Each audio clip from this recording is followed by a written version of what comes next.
Good evening, everyone.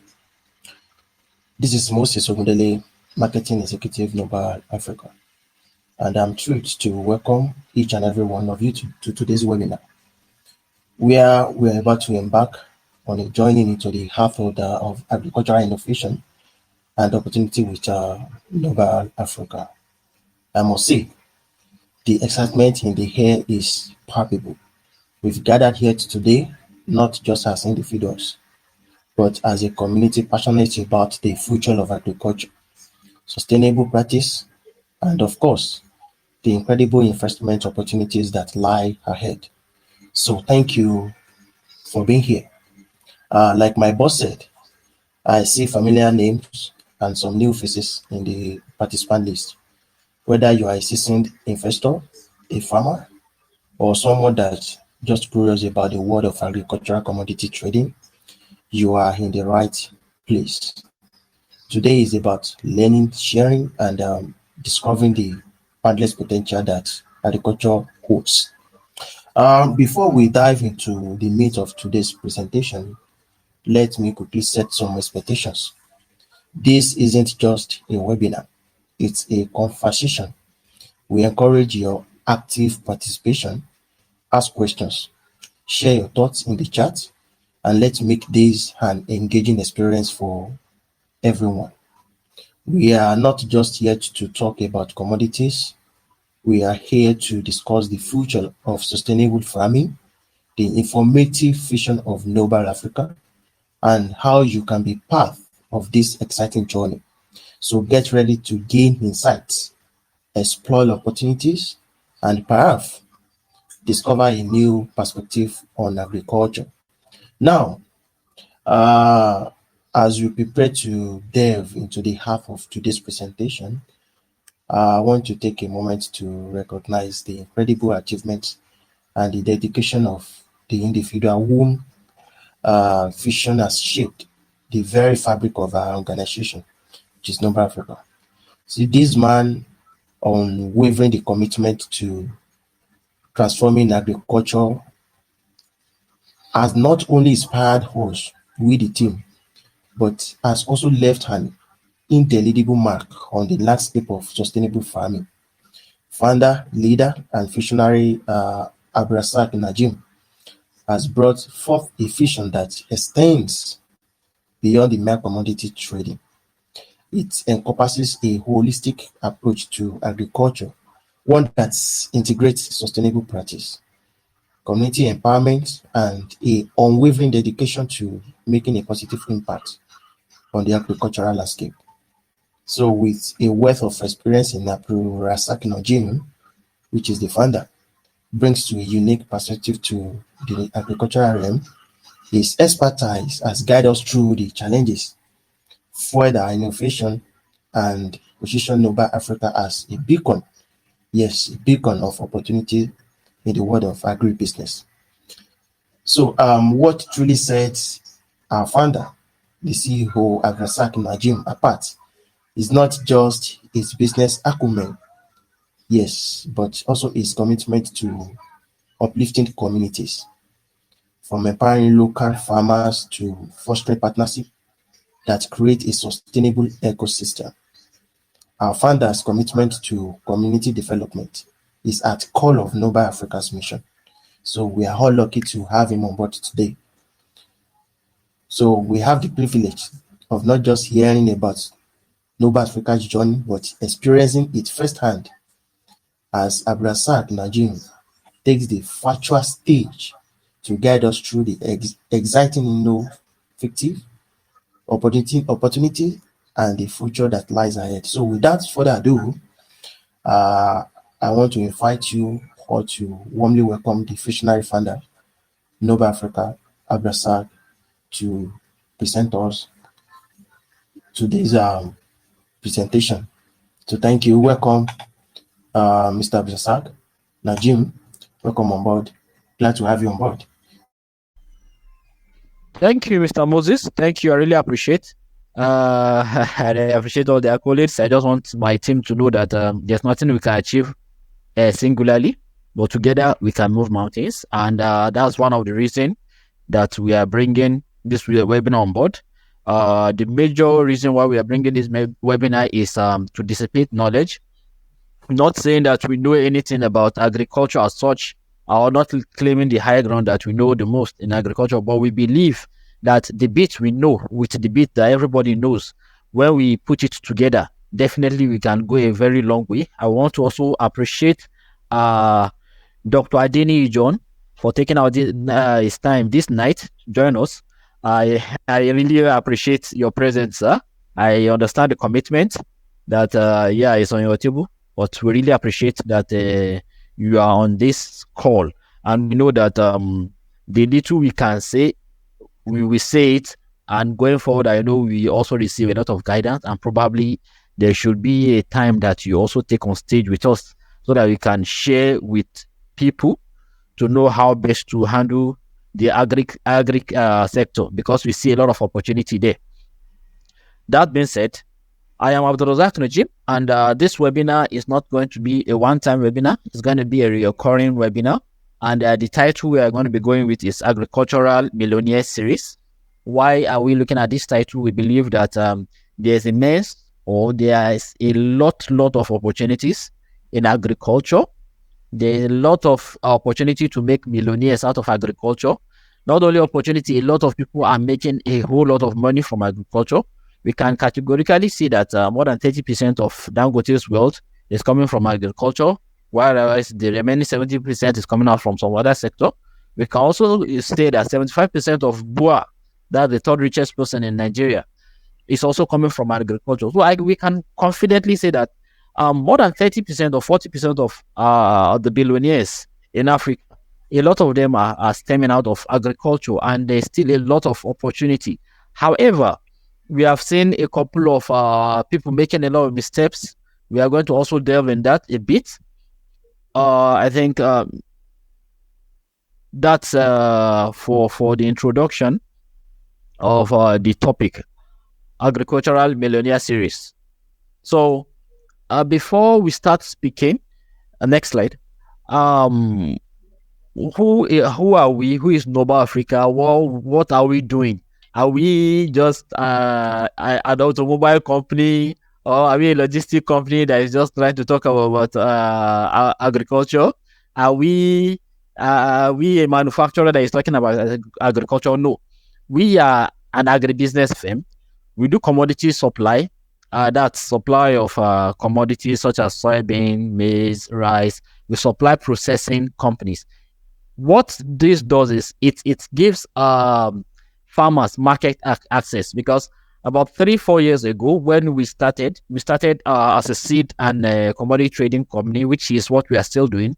We carried out a survey then to see, okay, why are farmers not buying seed? Because if you're in the industry, you know that 10% of farmers are the only people that buy seed. 90% of farmers don't buy seed. So we're curious to know that, okay, since we still have 90% unlocked, okay, can we kindly mute our mic so that we have one house?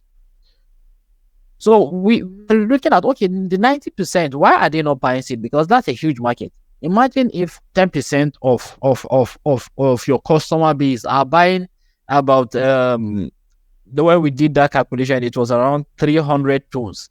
If 10% of your customer base are buying 300 tons of seed, it means the remaining 90%, if they are active also, they could buy up to millions of tons of seed. So we did that survey, and what came up glaring is farmers don't have access to market. And that's the reason why they are not buying. The second reason why they are not buying is because that they don't have, those seeds are not available to them. So those two things were what accounted for 70% of reason why farmers were not buying seeds.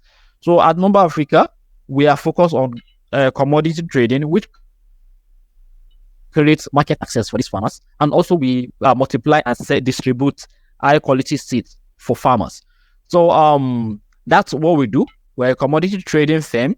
We buy raw materials, that's grains, from farmers, and we sell to processing industry. We are fairly known in the industry. We are present in Niger State and KB, and I am the Razak Najim. I also work for Noba Africa.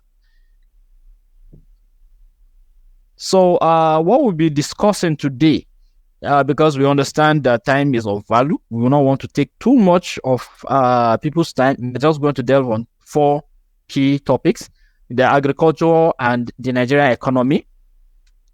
Then, what are the key problems? What's our own solution? What solution are we trying to give to this problem? And where are we today? So, agriculture and Nigerian economy. Agriculture is the single sector that accounts for 25% of Nigerian GDP. Yes, this GDP, it has been varying from 21 to 25 actually. So, but at least it's a substantial contribution to the economy. This is the only sector that contributes this much. The second sector that contributes to our GDP is the industry. And when we say industry, it could be the manufacturing industry, it could be the automobile industry, it could be the processing industry. So those are a lot of combination on that industry. But a singular sector contributing 25% to the GDP, it's humongous, it's huge, and it deserves a lot of attention. The third sector that contributes to the GDP is the service sector. 44% of our GDP is coming from the service sector. So those are people that are working, the working class, the people, the doctors, the lawyer, the accountant, the teacher, the lecturers, everybody contributes 44%. That's over 200 million are contributing. Over 200 million are contributing 44% to the GDP, whereas 33 million, which are the farmers, are contributing a whopping 25% to the economy. So you can see how the importance of agriculture in our nation, in our national GDP. So it's something that has a lot of potential in it. It has a lot of untapped potential, and if handled well, it could go beyond 25%, because it's so painful that an industry that is giving up to 25% to the GDP is only receiving 1 to 2% attention from the nation. Because when you look at our GDP, the allocation of resources to agriculture in our GDP has never been more than 2%, even though there was a meeting in 2014 that at least 10% of the budget should be allocated to agriculture. But that is not happening. And I can assure you, if that is happening, Nigeria should have been far better off from where we are today. And it's just so disheartening, but that's just by the way. We are just trying to show you the importance of agriculture in Nigeria. That is to say, if you take out agriculture in Nigeria GDP, Nigeria will fall on its nails by a quarter. And looking at agriculture, we can categorize it into 4 classes. We have the crop production, which takes a whopping 89%. That is the reason why when you tell anybody that I am into agric, they'll just look at you as a farmer because 90% of agriculture currently is into crop production. So whenever I tell people I'm an agriculturist, they'll just say that farmer. Whereas you could be a livestock person, you could be a fish, you could be into fishery, you could be into forestry. So and those are the contribution of the other 3 categories into Nigeria agriculture. Livestock contributes 5%, fishing industry contributes 5%, forestry contributes 1%. And when you look at this livestock and fishing, you can also see the humongous potential in it. Every developing nation, definitely, you know that the crop production is always more because there is no affordability for better protein. So as Nigeria develops, you will see increase in the contribution of livestock and fishing to the economy. As people have better purchasing power, that they can purchase more meat, more fish, you will see that this GDP will still grow. So it's just a lot of potential that is locked in the agri sector, and we can always do more. And what is also alarming is even though livestock and fishing contribute only 10% to the GDP, It's a whooping 70% of this livestock and fishing is spent on import. A whooping 70% of livestock and fishing is spent on import. I was thinking about when I knew that 70% of the chicken we eat in Nigeria is still being imported. It's still, so there's a lot of opportunity. There's a lot of opportunity in agriculture. So let's now try and look at the values. When we say 80%, 90%, you might not really appreciate what we are saying, but let's look at the figures. Next slide, sir. Let's look at the figures of what we are talking about. Crop production alone accounts for 42 billion to Nigerian GDP. 42 billion. I want that to sink. 42 billion. It's like 11 to 12 times the size of Dangote. So what we're saying is Dangote annual revenue is between 3.7 to 4 billion annually. So what we're saying is only crop production alone can produce another 11 Dangote in Nigeria. Imagine how Dangote has been the richest man in Africa, or the richest black in the whole world for a couple of years now, for about a decade or so. But crop production still have the potential to produce another 11 Dangote in Nigeria.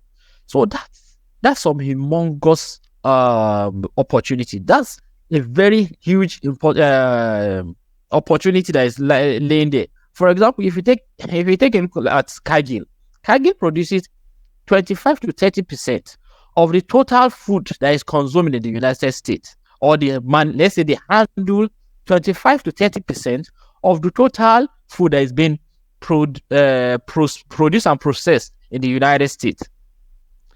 Why don't we have something like that in Nigeria? Of course, we have a company that is coming up.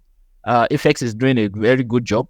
But even at that, what percentage of the value of what percentage of crop production is that company even doing?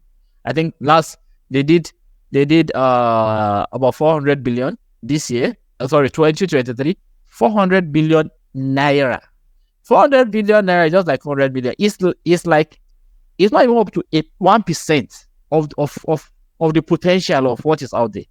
Imagine producing another 11 Dangotes. Imagine the number of jobs that will be created. But the structures are not there, and the opportunity is seeking there.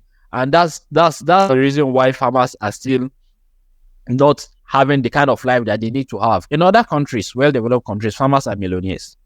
But in Nigeria, the reverse is the case because there's no good structure and system to it. In livestock, we are doing well over 2 billion, even though the companies that are doing the poultry farming are just a handful of them. Amobing, Chief Farms, and just few farms, Ota Farm, Sebori Farm, everyone Bezube here. They are not really, so they are just handful.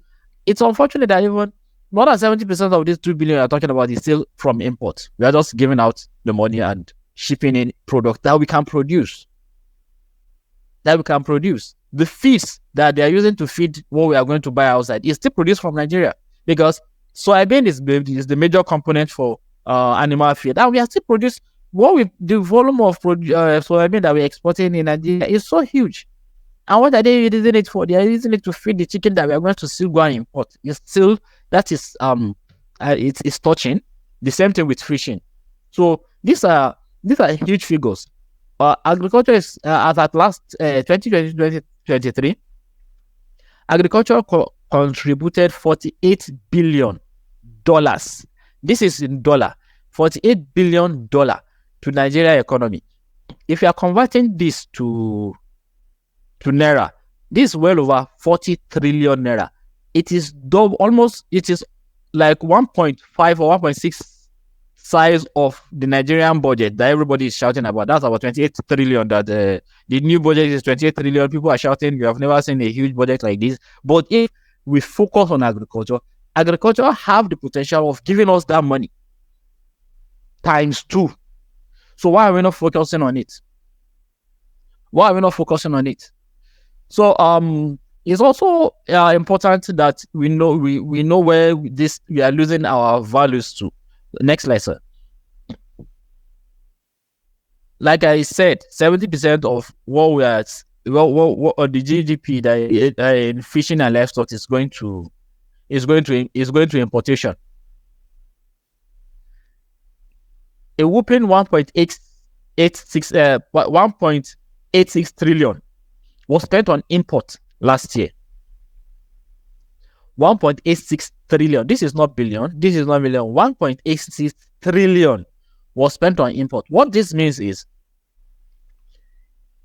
there's a market, a 2 trillion naira market that we are not exploiting in Nigeria. That people have to take their money outside to go and buy. It means we are losing 2 trillion to other countries that are more serious than us.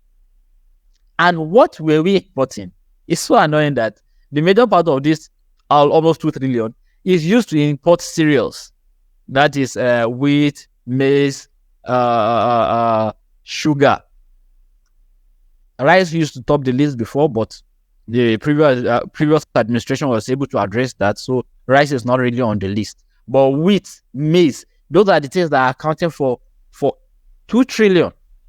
We do farm wheat in Nigeria. We do farm maize in Nigeria, and we are losing 2 trillion outside because there's not enough focus, or because there's not enough energy and effort. So there's a lot of pain that, if you know what is happening, there's a lot of pain that you feel when you see kind of opportunity that is sliding out. I believe, sorry, I've not checked. Can you hear me, or I'm just speaking to myself? Am I audible?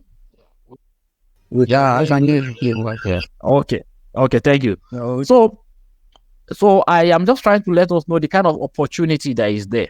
There's a lot of opportunity. FX started some 10 years ago. You can see they're already all over Africa. They are doing good because of the opportunity that is there. Tribe Agri, they are there. They are doing a lot of things. But when you bring in all their efforts together, they've not exploited. We are still talking of Boa, we are talking of Dangote, all of them, all together. When you put all of them together, they are not still exploiting up to 20% of the potential of what we have in agriculture. I mean, look at it. It's so obvious. 2 trillion is not what we are giving outside. It's something that we can all claim. 2 trillion. If you are doing 1% of this 2 trillion, 1% of 2 trillion, if my math is right, this is a million. It's millions of naira. So that's 10 billion. 1%.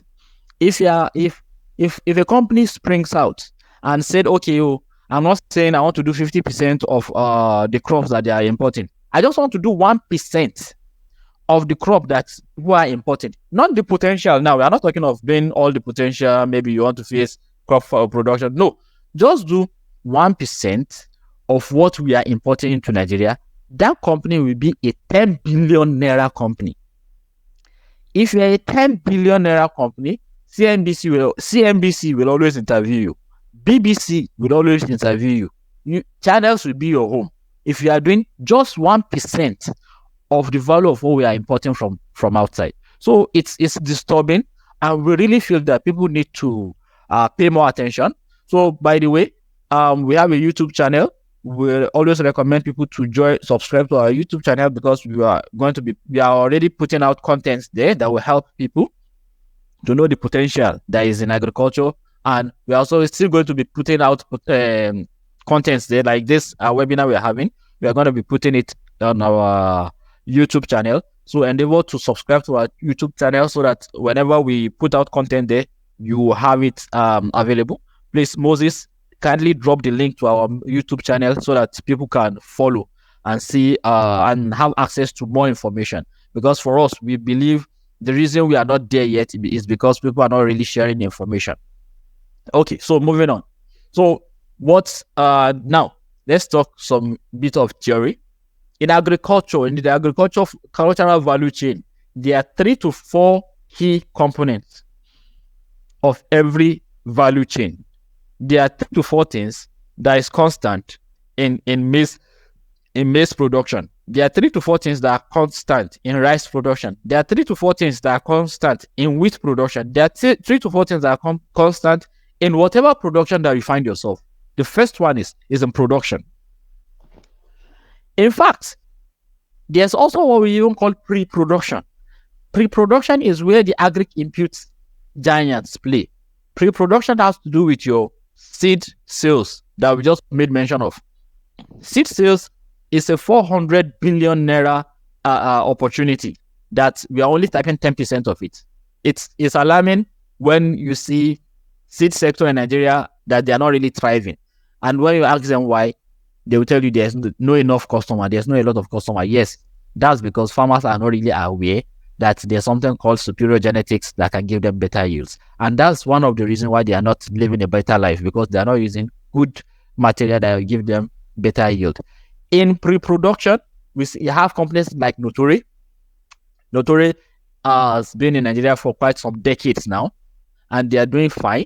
We have Indorama. It's a very big company also, and we all know Indorama if you are into farming. These are pre-production. We have not even entered production.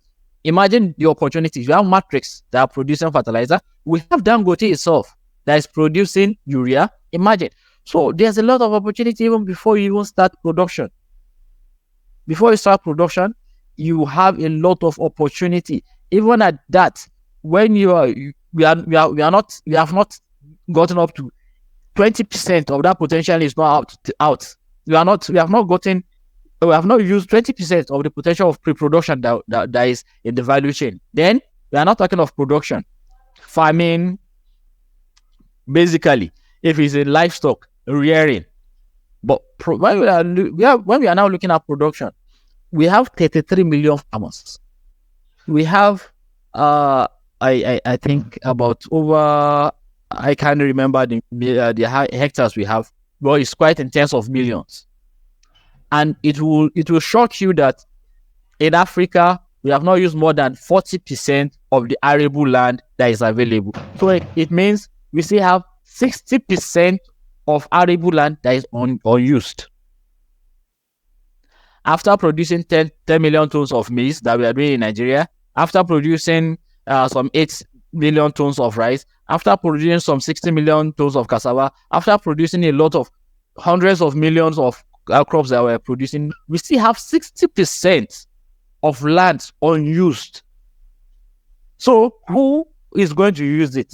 And why are we not using it? So we don't have reasons to start spending 2 trillion to go and bring in food when we still have 60% of this land unused. And that's the reason why a lot of these other continents are coming into Nigeria, because they have already maximized their own potential. But Nigeria, we are here in Nigeria, we don't even know much about these things. I don't want to say we don't know what we are doing. A lot of us, we feel the opportunities out there. No, the opportunity is inside here in Nigeria. The opportunity is in Africa, because we have not maxed out our potential. Those countries have already maximized their own potential. So there's a lot of opportunity that is still in Nigeria. We have over 60% arable land that is not used, and we are still importing goods in trillions. I don't really see the sense in that. Then the next one is the processing unit. BUA, the third richest billionaire in Nigeria, is majorly in processing. There's a lot of processing companies out there. It's just for you to add value. And this is where we are really, really, really lacking in Nigeria. We process, we try to produce what we can produce, but we don't add value. For example, now, if you look at the cocoa industry, the value we get out of cocoa industry is less than 15% of the total value. But the whole raw material that is used for that cocoa industry is produced in Africa. So it means we are producing and we're only gaining 15%. While those that are adding value are gaining a whooping more than 85%. Let me put figures into it. For example, let's say cocoa industry is 100 million naira industry, for example. It means we are producing 100% of the raw material, we only get 15 million naira to share among Ghana, among Cote d'Ivoire, among Nigeria. Just 50 million. But those companies like Mars, like those are adding value. They are making a whooping 85 million naira out of it just by adding value. What are these value? By processing it, by putting it in paper and sending it back to us to buy. These things are very touching, and we believe there's a lot of opportunity. I can see there's a couple of works now going on in cocoa industry. Cote d'Ivoire are doing their bit. I can see Nigeria too are trying to see what they can do. But that's just one out of it. Like in Nigeria also, we keep on exporting our soybean instead of adding value. Even when we add a bit of value, we keep on exporting SBM because we're looking for quick money. So I cannot just see where there's no opportunity in Nigeria. There's opportunity in every value chain, from the pre-production to production to processing to distribution.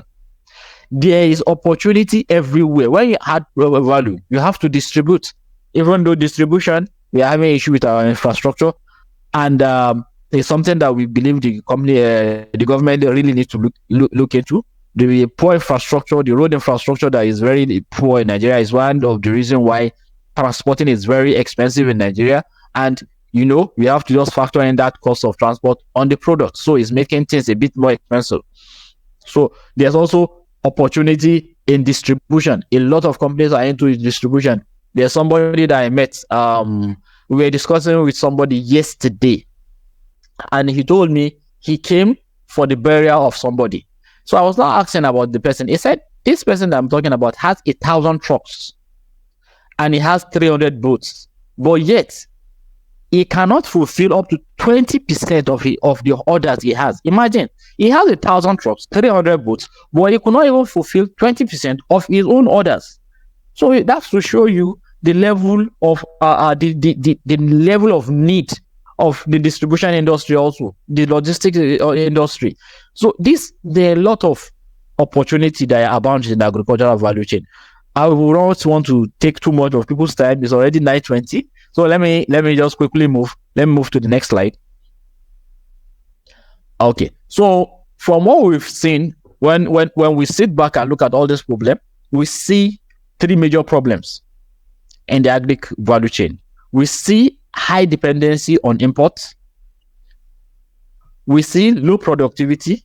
High dependency on import. That's why we are importing goods in trillions, not in millions, not in billions, in trillions. So we are very dependent on imports, which is not good for any nation.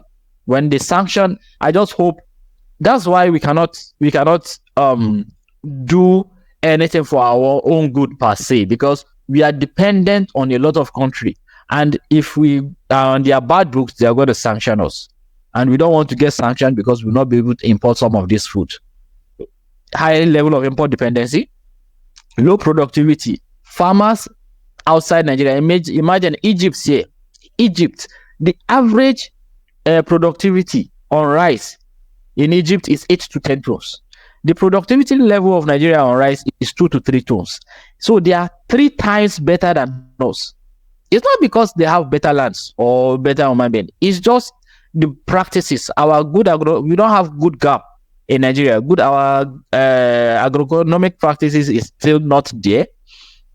The genetics of what we are using is still not there. I mean, I was in Zimbabwe 2018. I went for a training, maize hybrid seed production. And we had a seed around. Somebody just came in and I saw them greeting him as chief farmer. I said, why are they calling this man chief farmer? They told me on 1 hectare of land, he produced 21 tons of maize. 21 tons of maize on 1 hectare. In Nigeria, what we are producing is 2 tons. And here is just Zimbabwe here. Zimbabwe are just 15 million people here. So I don't just, there's a lot of room for improvement. Then we have limited access to finance. Because people have perceived agriculture as a very risky venture. Whenever you tell somebody, come and invest in agriculture, he tell you, okay, you want me to come and lose my money. And that's why a lot of companies are just sticking with selling the inputs or processing. Because financing agricultural production, people really feel is a very high risk. Definitely, anything you don't have knowledge about is always a high risk. And that is what is happening to our farmers. They don't have the transparency is not there. We don't have data to tell you, okay, this farmer produces so, this is his credit line, this is history. So we don't have that confidence of giving them money to go and farm. And the structure is not there. A lot of them are not bankable. We really had that hit early last year. So we know that a lot of farmers are not still bankable. So the finance is not really flowing. So we need to also do something about how to finance farmer, because if you are not really financing them, they cannot grow. If you are producing 100 million tons of food in 2023, if there's no additional finance, there's no magic. You are still going to produce 100 million, so there's not going to be progress. So these are the three major challenges we see in the agricultural industry. And we at Noba Africa, we are looking at these three solutions. These are the ways we are looking at tackling it. Next slide, sir. First of all, for farmers to have good cash flow, we know that they need access to, even if the money they are having is not much, at least they need to have that confidence of knowing that if I farm, there's where I'm going to sell. That gives a level of comfort and a level of confidence to their production. So we provide that market access. At least we're able to provide market access for over 2 billion naira worth of good last year. So we are providing that. The second solution we are looking at, and when this market access is there, and we have other partners that can join us, we believe we are going to produce more market access and more crops can be produced. Actually, we are also into agri inputs. We are starting with seed production and distribution because we believe that will really help boost farmers' productivity. So, and the third solution we also work with is the outgrower management. This encompasses everything. In an outgrower management system, you give farmers high quality inputs, you also train them, and you supervise them. So we believe these three solutions, if expanded, can really solve the previous challenges that we made mention of. Because if farmers have better agri inputs and they have access to finance through outgrower management, they are going to produce more, and this will reduce our import dependency. So this is the solutions we are providing. We are already doing it. We started in 2020, effectively 2021, and since then we've been doing what we can do. But we believe we have not even scratched the surface of the opportunity that is there in Nigeria. Next slide, sir. So as at last year, we like always, we've always had increase in our revenue because there's a lot of potential out there. So the only way to go is just up. We had 32% increase in our revenue. So we did in 2022 we did 1.5 billion. Last year we did over 2 billion. So that was more than 32% jump in revenue. We had recognitions from Kiara Rice Mill. We had recognition from Wasil. Kiara Rice Mill is one of the biggest rice mills in Nigeria.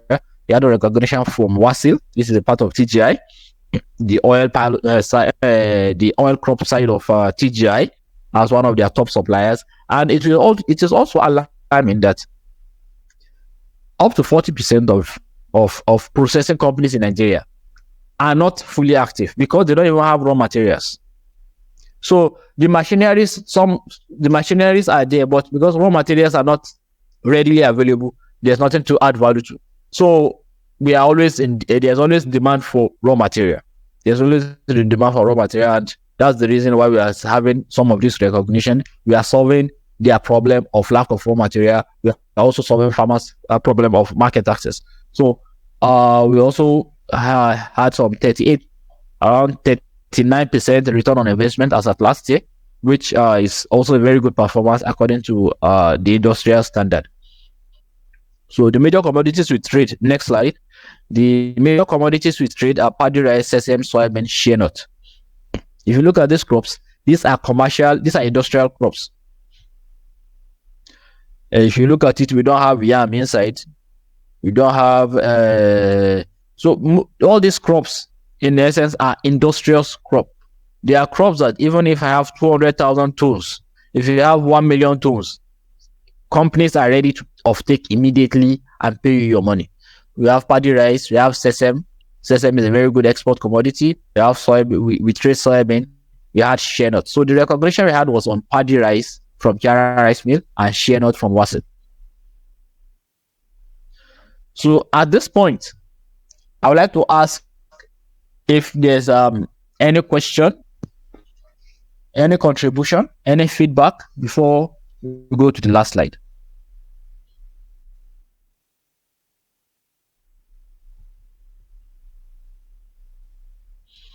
All right. Good Is there any evening, everyone.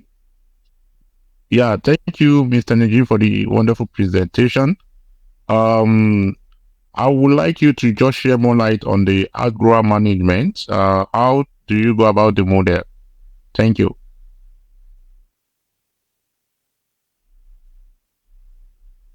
Okay, thank you so much. I didn't quite get the name. I thought I would get the name of the person that is talking. Okay, all right. My name is Elizabeth. So I'm listening from Kaduna State. Oh, Kaduna State. Yeah, that's Thank you. Kaduna State is the highest producer of maize in Nigeria. It's a very fantastic state. In fact, I will tell you, we started our company from Saminaka in Kaduna State. So I'm very Kaduna is a very fine, fantastic state in Nigeria when it comes to agriculture, and a lot of farmers there are very used to this agro program, because one of the challenges in the outgrower program is the recovery method. So what we do in our own outgrower program is we partner with mostly NGOs sometimes, and companies that are willing to build rapport with their farmers. Like last 2 years, we did a program with Sasakawa where we trained farmers. We trained them on you did not call it GAP, yield enhancement training. Yes, yield enhancement training through demo plots and seeds. We gave them seeds and we did demos for them to emulate. That's what we did with Sasakawa. We also did an outgrower program with F-Man, where we gave some Jigawa farmers wheat seeds and fertilizer to farm, and we bought back from them. The officer that managed that program is on call. Ali Musa is on call. He can testify to that. So that's the way we do handle our outgrower projects. We mostly look for partners to collaborate with so that we can advance inputs to farmers. Then after the farming season, we go around and recover goods worth the value of the input that we give to them. I don't know if that answers the question.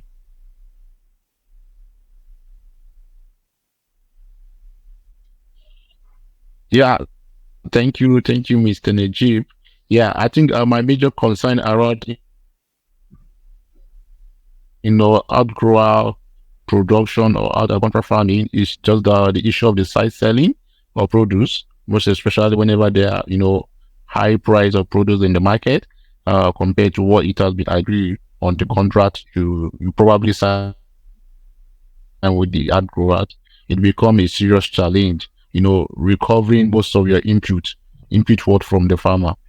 So like for Gross Front Agrotech, we'll be having this challenge for some time, due to the lack of integrity from the part of some of the outgrowers. You sign contract with them, and at point of supply, they begin to give stories.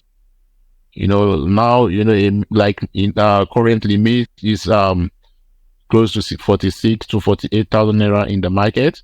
So farmers are not willing to supply. So we'll be having serious challenge in this area. So I don't know, is there anything we can do to make farmers responsible for this? Because even though you go to authorities to report this issue, they don't do anything about it. What you said is 100% correct. So like I said earlier, please subscribe to our YouTube channel and follow us on YouTube. definitely this is a concerning matter. We are going to prepare another presentation on it, which we are going to share a date on that webinar.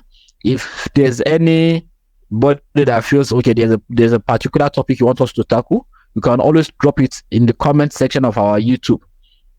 Why do I think we can talk about outgrower management? It's okay. It's just because it's already late. I could have shown you one of the certificates I was given in Wakot Rice. I still remain the only manager since the inception of Wakot Rice to be able to recover 100% what was given out. You can always ask anybody that you know in Wakot Rice between 2021 till date that do you know Abdul Razak Najib? They will tell you I am the only person that was able to recover 100%. So definitely you have a very good idea on how you can go about doing your outgrower management and recouping what you are recouping. We are very sure that if you're able to attend when we put up that training and you're able to attend, I'm very sure it's going to boost your recovery rate. I'm 100% sure. I had a conversation with a very good man, Mr. Samuel, the Achesa managing director, and I think they're also doing a very good job. I can also advise you to look at the case study of Babangona. You can also look at the case study of One Acre Fund. This will always give you good insight on how to go about it. But just on a very quick note, I will give you 3 key levers that you have to check when you are doing this program. The first is your farmer selection. You have to really check your farmer selection. It is very, very, very key. You have to check the size of funds that you are giving these farmers. One typical mistake that I see people making is they will go and ask farmer, how much do you want for 1 hectare? What will farmer tell you? You tell you, I want 1 million for 1 hectare. And at the end of the day, he might make up to that 1 million, but he's not willing to part with it. So size of fund also is a very key thing in outgrower management. Then supervision cannot be overemphasized. Is one of also a very good key lever. If you master these 3 key things, I'm sure you are going to have more than 80%. But this is a very concerning topic, and personally I feel it is through outgrower management that you can actually improve farmers' productivity. It is where you can also give farmers the finances that they lack. But farmers in Nigeria have been very I don't want to use the word dubious, but I can tell you they have been very dubious, still collecting people's input without returning. We've also been able to identify 1 or 2 challenges why they do that. So I know you are not the only person that has this pain point. You can always drop that in our comment box that address this issue, and within time we'll put up a very resourced presentation and have another webinar on it. So thank you. Any other question? Thank you, Mr. Neji. The opportunity at Noba Africa. I don't want to take people's time, but I will still bring a bit of history in here. Between 2020 to 2022, I can tell you that 98% of agri-tech or agri-investment company closed their doors. If you have been in the industry, you know companies like Farm to Connect, you know companies like Agro Partnership, you know companies like even Farm Crowdy. You know a lot of companies that appears big, but they've closed out. They've closed down their companies because of promises that they could not fulfill and because of pending debt. Some of the reason why that happened is not as if those companies set out to defraud people. I can assure you a lot of those problems sprout out because of lack of knowledge base. Some of these companies, like everybody will tell you, there's a lot of money in agri. Yes, there's a lot of money in agri, but it's just like mining. If you don't know how to mine it, you are going to lose a lot of resources without getting anything. That's the reason why Noba Africa has been standing since 2020, 2021 till date, and we are just doing better every day. You can always check. You can do your fact check. We don't have any case with anybody, and we raise our finances through crowdfunding.